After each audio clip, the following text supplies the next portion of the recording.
Kia ora, and welcome to the Dawn Chorus. I'm Bernard Hickey for The Kaka. This is my podcast and video that goes out with an email newsletter called The Kaka via Substack. And it's all about Aotearoa's political economy around housing, climate and poverty. Today, I wanted to talk in particular about our health system and again, the signs that we are at a crisis point. This morning, there's a report out from the Royal New Zealand College of General Practitioners from a survey conducted in 2024. They've only just put the survey out, which shows that around 1 in 5 GPs are looking at migrating. And when you consider what that means in terms of problems with primary health care and how that cascades through the system, this is an issue. It also shows within the next 5 years or so, we're expecting more than 20% of rural hospital doctors to retire.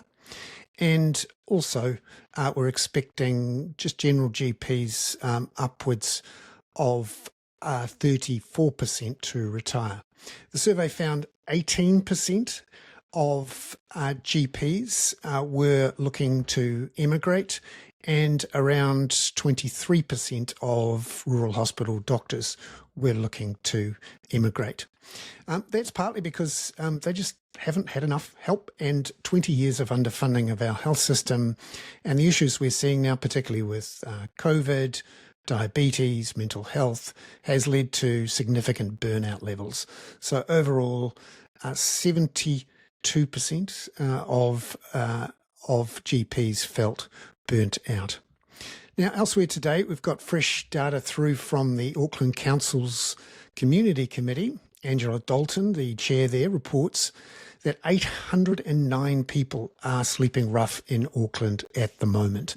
That's well more than double what we saw last year. It's linked to the government's decision to push more than 80% of people out of emergency housing in motels, and a more than 300% increase in rejections of applications for emergency housing assistance through the MSD.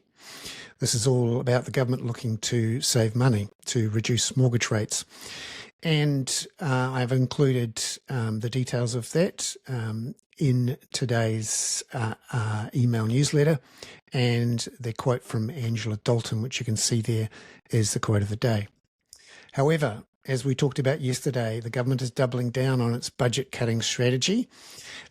Nicola Willis again referred to the government as just like a household. When at times of tough, it should cut spending. The problem, of course, is that the government's it makes up more than 30% of the economy. And when it cuts, that means less spending by consumers and workers. That reduces the number of people who can run hospitality, retail businesses. And that's a significant doom loop. Now, Nicola Willis and David Seymour have essentially previewed next year's budget, 2026, and they haven't played down suggestions of another $20 billion in cuts. This is not working as an economic strategy. However, Nicola Willis has again accused those who say that there's a risk of a government spending cut to retail spending doom loop developing. She's described that as economically ignorant. It's just plain old macroeconomics, actually.